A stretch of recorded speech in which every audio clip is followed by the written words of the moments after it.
조선만담꾼에 오신 여러분 환영합니다. 구독과 좋아요 눌러주시면 감사하겠습니다. 오늘의 이야기 시작합니다. 옛날 옛적 당파 싸움이 피바람을 일으키던 조선 중기의 어느 해였습니다. 한양에서 사흘 걸음 떨어진 산골 무영촌이라는 마을이 있었지요. 안개가 짙게 내려앉아 해가 중천에 떠도 20걸음 앞이 보이지 않는 기이한 곳이었습니다. 그 마을에는 흉흉한 소문이 떠돌았습니다. 몽룡이란 바보가 밤마다 귀신과 대화를 나눈다더라. 저놈은 진짜 미친 것이 아니라 무언가를 숨기고 있는 것 아니겠소? 하지만 대부분의 사람들은 코웃음을 쳤지요. 낮이면 개똥을 주워 먹고 아이들에게 돌을 맞아도 해실해실 웃기만 하는 자를 누가 의심하겠습니까? 그 무렵 한양 남쪽 고을에는 서연아라는 20살 여인이 살고 있었습니다.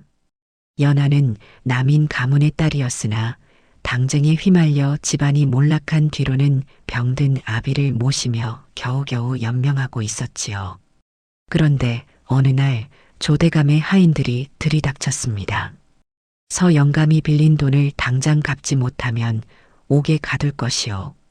연아의 아비는 병약한 몸으로 의원을 찾느라 조대감에게 돈을 빌렸던 것입니다. 하지만 이자가 눈덩이처럼 불어나 이제는 감당할 수 없는 지경에 이르렀지요. 연아는 아비의 손을 붙들고 통곡했습니다. 그러나 병든 아비는 연아를 바라보며 눈물만 흘릴 뿐이었습니다. 사흘 뒤 조대감이 직접 찾아왔습니다. 그의 입에서 나온 말은 연아를 절망의 구렁텅이로 밀어넣었지요. 내 딸을 내 먼 친척인 몽룡에게 시집 보내라. 그러면 빚을 탕감해 주겠다. 몽룡이라는 이름을 들은 순간 연아의 얼굴은 하얗게 질렸습니다. 혼례일이 다가왔습니다. 연아는 연지곤지를 찍었으나 그 얼굴은 창백하기 그지없었지요. 붉은 치마 저고리가 상복처럼 느껴졌습니다. 마을 사람들은 수군거렸습니다. 저렇게 아리따운 아가씨가 바보한테 시집을 가다니. 조대감이 참으로 악독한 짓을 하는구먼. 혼례식장에 나타난 몽룡의 모습은 더욱 처참했습니다. 갓은 삐딱하게 기울어져 있었고 도포자락에는 흙이 잔뜩 묻어 있었지요. 그는 해실해실 웃으며 마당에 흙을 주물럭거렸습니다. 신부 예쁘다. 히. 연아는 그 모습을 보며 눈물을 삼켰습니다. 아비를 살리기 위해서라면 이 치욕도 견뎌야 했습니다. 혼례를 마친 뒤 연아는 가마에 올랐습니다. 뒤돌아보니 아비가 마당에 엎드려 통곡하고 있었지요. 연아는 고개를 돌렸습니다. 차라리 보지 않는 것이 나았습니다. 무영촌의 초가삼가는 쓰러져가고 있었습니다. 지붕에서는 빗물이 새어 들어왔고 벽은 금이 가 있었지요. 방 안에는 낡은 이불 한 채와 깨진 항아리 그리고 화롯불을 피울 수 있는 작은 아궁이만이 전부였습니다. 연아가 짐을 풀고 있을 때 몽룡이 치맛자락을 잡아당겼습니다. 누나 배고파? 밥 줘. 연아는 한숨을 쉬며 부엌으로 향했습니다. 쌀독에는 쌀이 반도 차 있지 않았지요. 그녀는 물을 많이 부어 죽을 쑤기 시작했습니다. 그때였습니다. 몽룡이 방 안에서 물그릇을 들고 장난을 치다가 그만 엎질렀습니다. 아이고 이 사람아. 연아가 달려가 보니 물이 바닥의 특정한 틈새로만 흘러가고 있었습니다. 이상하다고 생각했지만 연아는 곧 고개를 저었지요. 바보가 실수로 엎지른 물에 무슨 뜻이 있겠습니까? 해가 지고 어둠이 내렸습니다. 연아는 죽을 끓여 몽룡에게 먹였습니다. 몽룡은 침을 흘리며 개걸스럽게 먹어치웠지요. 연아는 그 모습을 보며 착잡한 마음이 들었습니다. 이 사람과 평생을 살아야 하는구나. 밤이 깊어졌습니다. 연아는 신방을 준비하며 가슴이 두근거렸습니다. 두려움이었는지 아니면 다른 감정이었는지 알 수 없었지요. 초가 하나가 신방을 밝히고 있었습니다. 연하는 이불 속에 몸을 웅크린 채 떨고 있었습니다. 문 밖에서 몽룡의 발소리가 들려왔지요. 문이 열렸습니다. 몽룡이 해실해실 웃으며 들어왔습니다. 그는 연하를 보자 다가왔고 연하는 본능적으로 손을 내밀어 그를 밀쳐냈습니다. 가까이 오지 마세요. 몽룡은 멈춰섰습니다. 그리고는 고개를 갸웃거리며 제자리에 주저앉았지요. 연하는 안도의 한숨을 쉬었습니다. 적어도 오늘 밤은 무사히 넘길 수 있을 것 같았습니다. 그때였습니다. 밖에서 인기척이 느껴졌습니다. 누군가 담을 넘는 소리, 그리고 살금살금 다가오는 발소리. 연하는 숨을 죽였습니다. 도둑일까요? 그 순간 몽룡에 풀어져 있던 눈동자가 순식간에 날카롭게 변했습니다. 그의 손이 번개처럼 움직여 연하의 입을 틀어막았지요. 촛불이 꺼졌습니다. 어둠 속에서 낮고 굵은 목소리가 연하의 귓가에 속삭였습니다. 살고 싶으면 내 흉내를 내시오. 부인. 어둠 속에서 몽룡의 체온이 느껴졌습니다. 연하는 심장이 터질 듯 뛰었습니다. 이것은 낮에 보던 그 바보가 아니었습니다. 단단한 근육, 냉철한 숨소리, 그리고 살기 어린 눈빛. 창문이 조용히 열렸습니다. 검은 옷을 입은 자객이 안으로 들어왔습니다. 손에는 단검이 들려 있었지요. 자객은 이불을 향해 칼을 휘둘렀습니다. 하지만 이불 속에는 아무도 없었습니다. 자객이 고개를 돌리는 순간 몽룡이 그림자처럼 뒤로 돌아가 자객의 목을 꺾었습니다. 뼈가 부러지는 소리가 작게 울렸지요. 자객은 소리도 지르지 못하고 쓰러졌습니다. 몽룡은 시신을 들어 올려 창밖으로 던졌습니다. 그리고는 마당으로 내려가 흔적을 지우기 시작했지요. 모든 동작이 물 흐르듯 자연스러웠습니다. 연하는 벽에 기댄 채 그 광경을 지켜보았습니다. 다리에 힘이 풀려 주저앉고 말았지요. 얼마 후 몽룡이 돌아왔습니다. 그는 다시 촛불을 켰습니다. 촛불이 밝아지자 몽룡의 얼굴이 드러났습니다. 날카롭고 서늘한 눈빛, 굳게 담은 입술.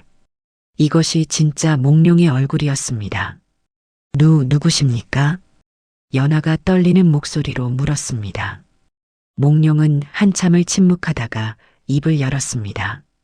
이연이라고 하오. 하지만 그 이름은 이미 죽었소. 이연은 연하를 바라보았습니다. 부인이 조대감이 보낸 첩자인지 아니면 정말로 억지로 끌려온 것인지 아직은 모르겠소. 하지만 한 가지는 확실히 해두겠소. 그는 한 걸음 다가왔습니다. 내 정체를 누설하는 순간 부인도 나와 함께 죽게 될 것이오. 연하는 고개를 끄덕였습니다. 목소리가 나오지 않았지요. 이연은 다시 물러섰습니다. 그리고는 제 옷을 벗기 시작했습니다.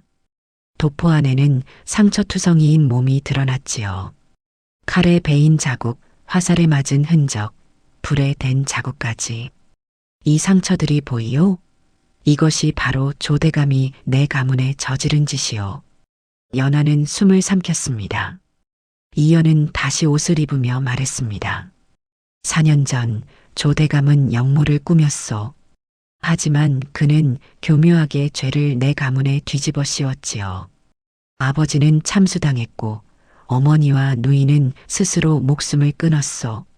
나는 겨우 도망쳐 살아남았지만 얼굴에 현상금이 붙었지요. 그의 목소리는 담담했지만 그 안에는 깊은 증오가 담겨 있었습니다. 그래서 나는 바보가 되었소. 아무도 바보를 의심하지 않으니까. 연하는 그제야 모든 것이 이해되었습니다. 낮에 우스꽝스러운 행동, 아이들에게 맞으면서도 웃던 모습, 모두 연기였던 것이지요. 이연은 다시 바닥에 주저앉으며 허리를 구부렸습니다. 그러자 눈빛이 다시 풀어졌고 입가에는 침이 흘러내렸습니다. 바보 몽룡이 돌아온 것입니다. 부인. 무서워. 연하는 그 모습을 보며 복잡한 감정에 휩싸였습니다. 동정과 두려움 그리고 묘한 안도감이 동시에 밀려왔지요. 그녀는 조용히 이불을 덮어주었습니다. 걱정 마세요. 제가 아무에게도 말하지 않겠습니다. 다음 날 아침 해가 떠올랐습니다. 이연은 다시 바보 몽룡이 되어 마당에서 개와 뒹굴고 있었습니다. 연하는 그 모습을 보며 헛웃음이 났지요. 정말 대단한 연기 솜씨로구나.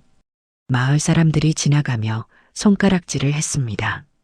저 바보 좀 보게. 개하고 싸우고 있네. 신부가 불쌍하지. 저런 놈하고 살아야 하다니. 연하는 일부러 문 밖으로 나가 소리쳤습니다. 이 사람아, 또 개하고 놀고 있어? 당장 들어와.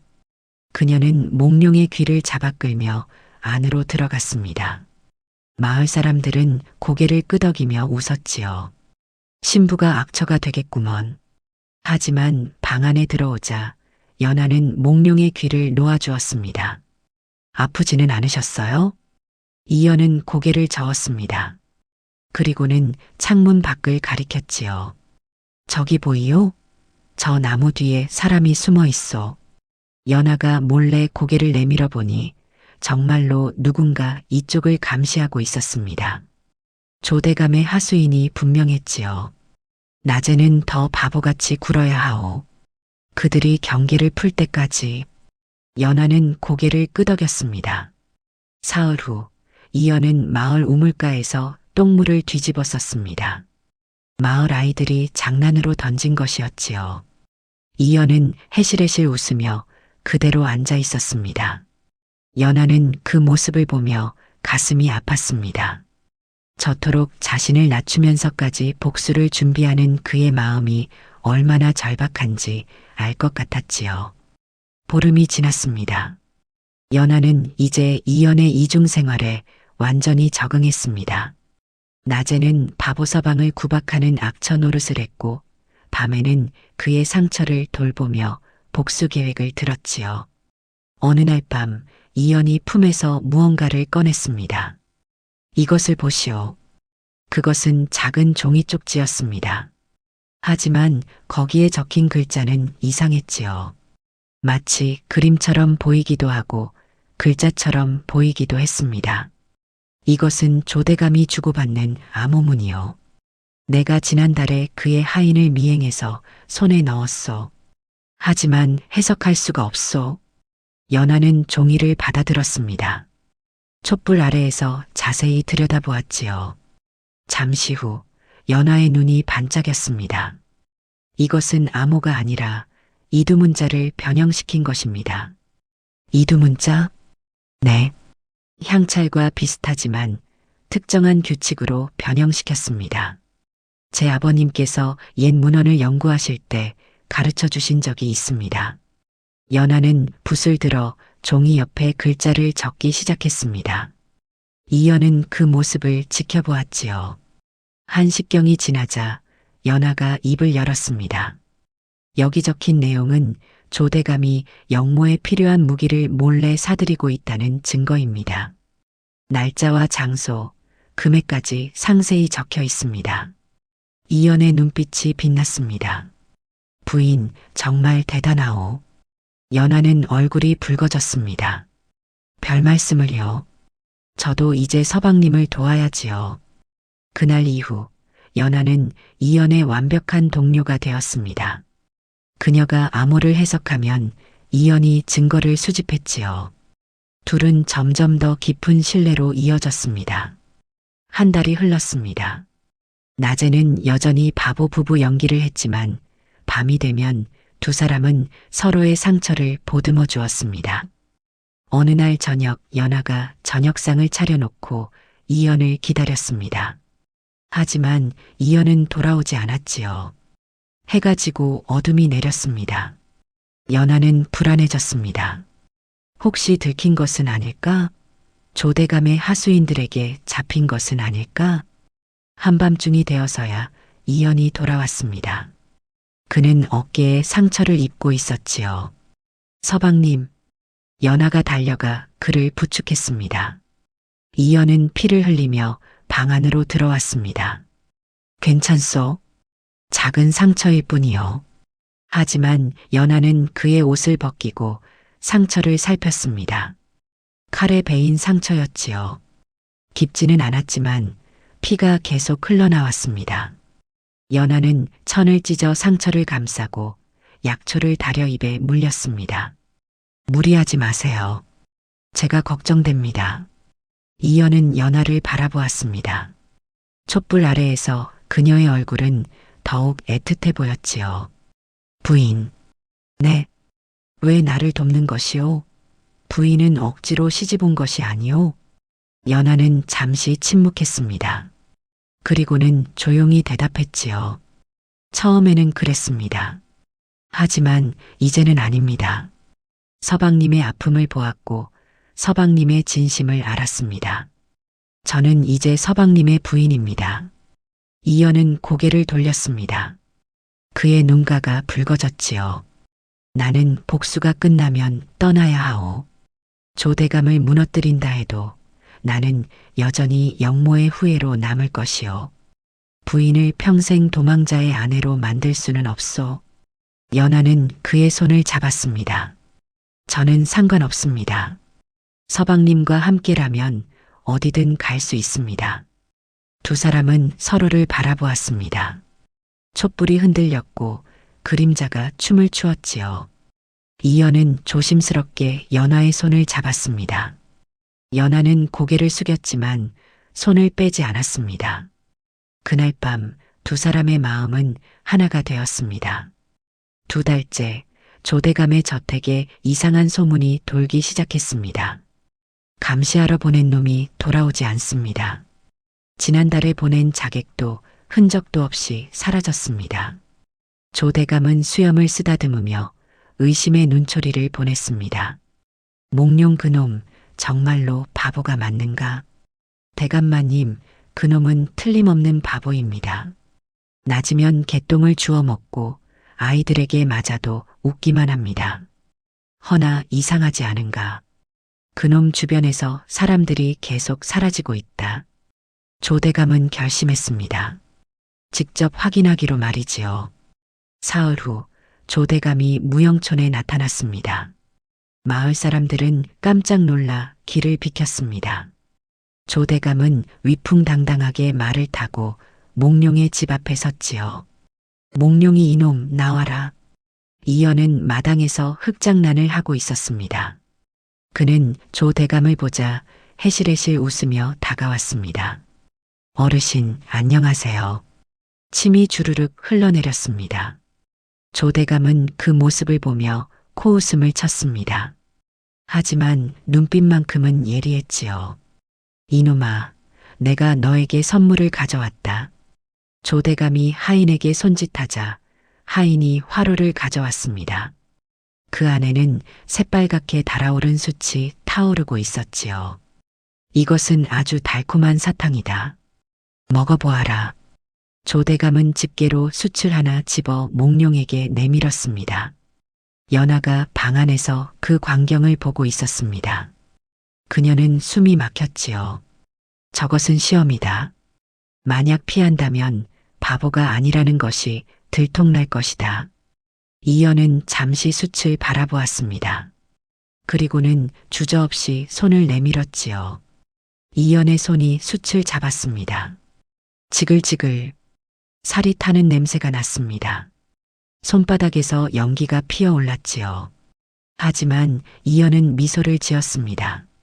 맛있어요. 히. 그는 숯을 입으로 가져가려 했습니다. 안 돼. 연하가 비명을 지르며 뛰쳐나왔습니다. 그녀는 이연의 손에서 숯을 쳐내고 그의 손을 부여잡았습니다. 제 서방님께 왜 이러십니까? 손바닥은 이미 새까맣게 타 있었습니다. 물집이 잡히고 살이 벗겨져 있었지요. 연하는 조대감을 노려보았습니다. 대감마님께서 어찌 이런 잔혹한 짓을 하실 수 있습니까? 조대감은 턱을 쓰다듬으며 연하를 바라보았습니다. 잔혹하다고? 나는 단지 사탕을 준 것뿐이다. 내 서방이 바보라서 숯을 잡은 것이 아니냐. 연하는 입술을 깨물었습니다. 말대꾸를 하고 싶었지만 참아야 했지요. 조대감은 만족스러운 표정으로 고개를 끄덕였습니다. 역시 진짜 바보로구나. 좋다. 내가 의원을 보내주마. 그는 말을 돌려 떠났습니다. 마을 사람들도 하나둘 흩어졌지요. 연하는 이연을 방 안으로 끌고 들어갔습니다. 그리고는 찬물에 손을 담갔습니다. 미친 짓입니다. 어찌 그렇게 하실 수 있어요? 이연은 아무 말도 하지 않았습니다. 다만 바보 같은 미소를 유지할 뿐이었지요. 하지만 밤이 되자 그의 표정이 일그러졌습니다. 고통이 밀려왔습니다. 손바닥은 퉁퉁 부어올라 있었고 열이 나기 시작했지요. 연하는 밤새 그의 곁을 지켰습니다. 약초를 다려 먹이고 찬 천으로 열을 식혔습니다. 왜 이렇게까지 하시는 겁니까? 연하가 눈물을 흘리며 물었습니다. 이연은 미소를 지었습니다. 복수하기 위해서요. 이 정도 고통은 아무것도 아니요. 내 가족이 당한 고통에 비하면 말이요. 연하는 그의 손을 꼭 잡았습니다. 저도 함께 하겠습니다. 더 이상 혼자 아파하지 마세요. 이연은 사흘 동안 알아누웠습니다. 연하는 그의 곁을 떠나지 않았습니다. 죽을 쑤어 먹이고 약을 갈아 바르고 밤새 간호했지요. 어느 날 밤 이연이 헛소리를 하기 시작했습니다. 아버지, 용서하십시오. 제가 지키지 못했습니다. 누이야, 왜 죽었느냐? 내가 지켜주지 못해서 미안하다. 연하는 그 말을 들으며 가슴이 찢어지는 것 같았습니다. 그녀는 이연의 옷을 정리하다가 무언가를 발견했습니다. 옷 안쪽에 꿰매어져 있는 작은 주머니였지요. 연하는 조심스럽게 주머니를 열었습니다. 그 안에는 노쇠로 만든 패가 들어 있었습니다. 패에는 용과 봉황이 새겨져 있었고 뒷면에는 글자가 적혀 있었지요. 어사 이현 왕명을 받들어 암행하노라. 연하는 숨이 막혔습니다. 암행어사? 그렇다면 서방님은 단순한 영모의 후예가 아니라 왕께서 직접 임명하신 어사였단 말인가? 모든 것이 이해되었습니다. 조대감이 이연의 가문을 멸문시킨 이유, 이연이 바보 행세를 하며 숨어 지내는 이유, 모두 하나로 연결되었지요. 연하는 결심했습니다. 서방님 혼자서는 부족하다. 나도 힘을 보태야 한다. 다음 날 이연이 깨어났습니다. 연하는 그에게 조용히 말했습니다. 서방님, 제가 조대감의 집에 가겠습니다. 무슨 소리요? 하녀로 위장해서 들어가 증거를 찾아오겠습니다. 서방님의 손이 아물 때까지 제가 대신 움직이겠습니다. 이연은 고개를 저었습니다. 너무 위험하오. 서방님도 위험을 무릅쓰셨잖습니까? 이제는 제 차례입니다. 연하의 눈빛은 단호했습니다. 이연은 한참을 망설이다가 고개를 끄덕였습니다. 알겠소. 하지만 절대 무리하지 마시오. 연하는 미소를 지었습니다. 걱정 마세요. 제가 꼭 돌아오겠습니다. 보름 후 연하는 조대감의 저택에 하녀로 들어갔습니다. 그녀는 머리를 질끈 동여매고 낡은 치마를 입었지요. 얼굴에는 재를 묻혀 초라하게 꾸몄습니다. 이름이 무엇이냐? 옥분이라고 합니다, 마님. 조대감의 부인이 연하를 위아래로 훑어보았습니다. 손이 곱구나. 양반집 딸이었느냐? 아닙니다. 그저 일을 하지 않아서 그렇습니다. 부인은 코웃음을 쳤습니다. 좋다. 부엌 일을 맡아라. 연하는 낮에는 부엌에서 일했습니다. 밥을 짓고 설거지를 하고 마당을 쓸었지요. 하지만 밤이 되면 몰래 저택을 돌아다녔습니다. 사흘째 되던 밤 연하는 마침내 조대감의 서재에 들어갈 기회를 잡았습니다. 문을 조심스럽게 열고 안으로 들어갔지요. 촛불을 켜고 책장을 뒤지기 시작했습니다. 그때 책상 서랍에서 장부 하나를 발견했습니다. 이것이다. 연하는 장부를 펼쳤습니다. 거기에는 조대감이 몰래 군사를 모으고 무기를 사들인 기록이 상세히 적혀 있었지요. 연하는 장부를 품에 감추고 밖으로 나가려 했습니다. 그 순간이었습니다. 어디 가는 게냐? 조대감의 목소리였습니다. 연하는 얼어붙었습니다. 뒤를 돌아보니 조대감이 서 있었지요. 그의 뒤에는 사병 10여 명이 칼을 들고 있었습니다. 내년이 누구냐? 진짜 이름을 대라. 연하는 입술을 깨물었습니다. 조대감이 다가왔습니다. 호, 이 얼굴. 어디서 본 것 같은데. 아, 그렇구나. 내년은 몽룡의 계집이 아니냐? 연하는 아무 말도 하지 못했습니다. 조대감이 비웃었습니다. 역시 그놈은 바보가 아니었구나. 좋다. 내년을 미끼로 삼아 그놈을 불러내겠다. 다음 날 조대감은 무영촌에 전가를 보냈습니다. 몽룡이 이놈, 내 계집을 잡았다. 살리고 싶으면 오늘 밤 내 저택으로 와라. 혼자서 말이다. 마을 사람들은 수군거렸습니다. 몽룡이가 갈까? 바보가 무슨 수로 가겠어? 하지만 해가 지자 이연은 움직이기 시작했습니다.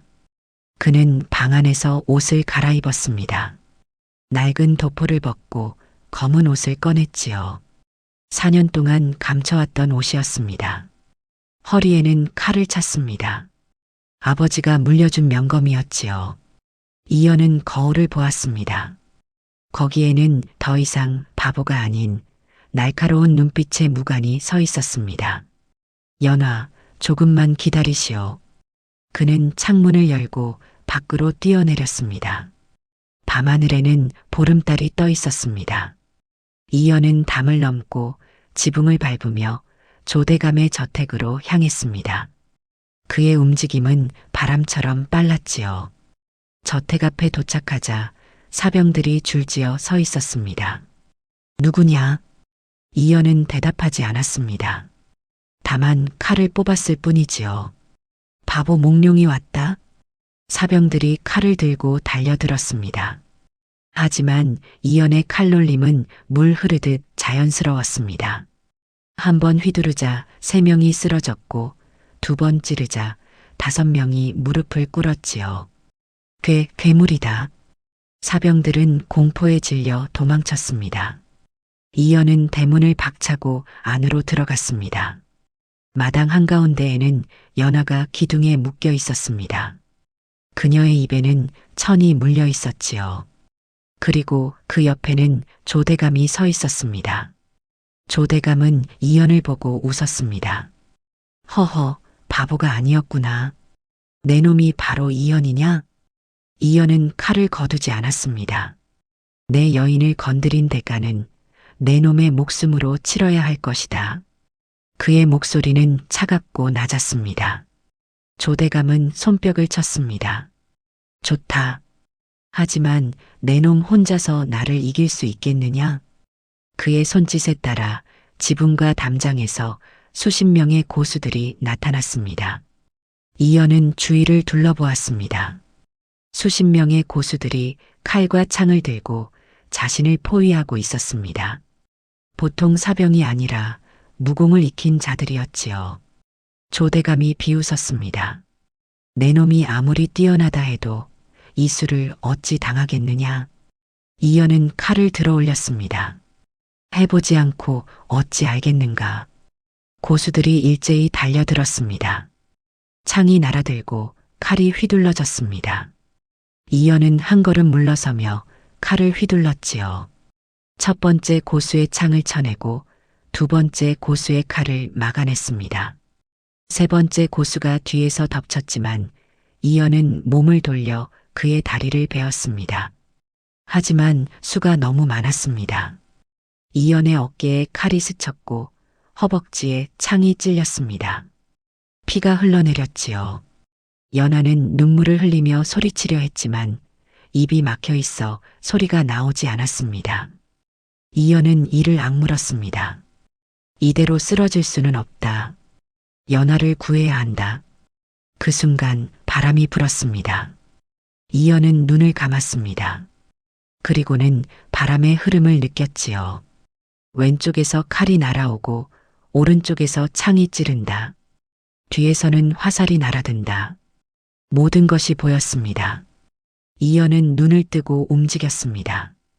칼을 피하고 창을 맞고 화살을 쳐냈습니다. 그의 움직임은 마치 춤을 추는 것 같았지요. 고수들은 점점 밀려났습니다. 조대감은 얼굴이 창백해졌습니다. 이럴 수가. 이연은 마지막 한 명을 쓰러뜨리고 조대감을 향해 다가갔습니다. 하지만 그 순간 몸이 휘청거렸습니다. 너무 많은 피를 흘렸기 때문이었지요. 조대감이 웃었습니다. 내 놈도 한계가 있구나. 그는 품에서 단검을 꺼내 연하의 목에 겨눴습니다. 한 걸음만 더 다가오면 이 계집의 목을 따겠다. 이연은 멈춰 섰습니다. 그의 눈빛은 조대감과 연하를 오갔습니다. 연하는 눈물을 흘리며 고개를 저었지요. 자신 때문에 이연이 위험에 빠지는 것을 원치 않았습니다. 조대감은 단검을 연하의 목에 더 깊이 눌렀습니다. 얇은 상처에서 피가 흘러내렸지요. 칼을 버려라. 당장. 이연은 천천히 칼을 내려놓았습니다. 조대감이 비웃었습니다. 허허, 결국 내 놈도 약점이 있었구나. 여인 때문에 스스로 무너지다니. 그는 하인을 불렀습니다. 저놈을 결박하라. 하인들이 달려들어 이연의 팔을 뒤로 묶었습니다. 이연은 저항하지 않았지요. 조대감은 만족스러운 표정으로 다가왔습니다. 이연, 내 놈의 아버지도 이렇게 비참하게 죽었다. 내 앞에 무릎 꿇고 목이 잘렸지. 이제 내 놈도 똑같이 죽을 차례다. 이연은 조대감을 똑바로 바라보았습니다. 내 놈이 역모를 꾸미고도 내 아버지에게 죄를 뒤집어 씌운 것 왕께서 다 알고 계신다. 조대감의 표정이 굳어졌습니다. 무슨 소리냐? 나는 왕의 밀명을 받은 암행어사다. 4년 동안 내 놈의 죄를 모두 기록했다. 그리고 그 증거는 이미 왕께 전달되었다. 조대감은 당황했습니다. 거짓말이다. 내 놈은 바보 행세를 하며 숨어 지냈잖느냐. 그것이 바로 내 계획이었다. 내 놈이 방심하게 만들기 위해서 말이다. 그 순간 연하가 움직였습니다. 그녀는 묶여있던 손을 풀고 입에 물려있던 천을 뱉어냈지요. 사실 연하는 진작에 묶인 것을 풀어놓고 있었습니다. 서방님, 이제. 연하가 옆에 있던 화로를 발로 차버렸습니다. 뜨거운 숯이 사방으로 튀었고 마른 장작더미에 불이 붙었지요. 순식간에 저택 곳곳에서 불길이 치솟았습니다. 불이야, 불이야. 하인들이 허둥지둥 뛰어다녔습니다. 혼란 속에서 이연은 묶인 줄을 끊고 칼을 집어들었습니다. 그리고는 조대감에게 달려들었지요. 조대감도 칼을 뽑았습니다. 두 사람의 칼이 부딪히며 불꽃이 튀었습니다. 이 자식이. 조대감은 생각보다 무공이 뛰어났습니다. 이연과 대등하게 맞섰지요. 하지만 이연은 이미 부상을 입은 상태였습니다. 체력이 바닥나고 있었습니다. 칼과 칼이 부딪히고 숨소리가 거칠어졌습니다. 연하는 근처에 있던 창을 집어들었습니다. 그리고는 조대감의 뒤로 몰래 다가갔지요. 조대감이 이연을 밀어붙이는 순간 연하가 창을 던졌습니다. 창은 조대감의 어깨를 관통했습니다. 크악! 조대감이 비명을 지르며 칼을 떨어뜨렸습니다. 이연은 그 틈을 놓치지 않았습니다. 칼을 휘둘러 조대감의 칼을 쳐냈고 그의 목에 칼을 겨눴지요. 끝이다, 조대감. 조대감은 무릎을 꿇었습니다. 그때 저택 밖에서 말발굽 소리가 들렸습니다. 그리고 우렁찬 목소리가 울려 퍼졌지요. 왕명이다. 모두 무기를 버리고 무릎을 꿇어라. 왕의 친위대가 도착한 것입니다. 저택의 대문이 활짝 열렸습니다. 수십 명의 친위대가 말을 타고 들어왔습니다. 그들의 선두에는 왕의 대리인인 좌의정이 서 있었지요. 조대감, 내놈의 영모가 모두 드러났다. 좌의정이 두루마리를 펼쳤습니다. 지난 4년 동안 내놈은 사병을 모으고 무기를 사들였으며 대신들을 매수하여 영모를 준비하였다. 이 모든 증거가 왕께 전달되었다. 조대감은 얼굴이 하얗게 질렸습니다. 아닙니다. 저는 억울합니다. 입 닫혀라. 좌의정이 손짓하자 친위대가 조대감을 결박했습니다. 이연은 품에서 어사 마패를 꺼내 들었습니다. 노쇠로 만든 패가 달빛에 반짝였지요. 암행어사 이연 왕명을 받들어 조대감의 영모를 밝혀냈습니다. 좌의정은 고개를 숙였습니다. 어사 대감 수고하셨습니다. 왕께서 대감의 충성을 높이 평가하십니다. 이연은 주위를 둘러보았습니다. 불길은 친위대가 진압하고 있었고 조대감의 하수인들은 모두 붙잡혀 있었지요. 연하가 다가왔습니다. 그녀의 얼굴에는 안도와 기쁨이 가득했습니다. 서방님, 이연은 연하를 끌어안았습니다. 고생했소, 부인. 좌의정이 기침을 하며 말했습니다. 어사대감, 이분이 바로 부인이십니까? 그렇습니다. 좌의정은 연하에게 절을 했습니다. 부인께서도 영모를 밝히는데 큰 공을 세우셨다고 들었습니다. 왕께서 은전을 내리실 것입니다. 연하는 얼떨떨한 표정으로 고개를 숙였습니다. 과분한 말씀입니다. 조대감이 땅에 엎드리며 애원했습니다. 살려주십시오. 제가 잘못했습니다. 이연은 그를 내려다보았습니다. 내 놈은 내 아버지를 죽였고 어머니와 누이를 죽음으로 몰아넣었다. 이제 그 대가를 치러야 할 때다. 좌의정이 명령했습니다. 조대감을 한양으로 압송하라. 영모죄로 삼족을 멸할 것이다. 친위대가 조대감을 끌고 갔습니다. 조대감의 비명이 밤하늘에 울려 퍼졌지요.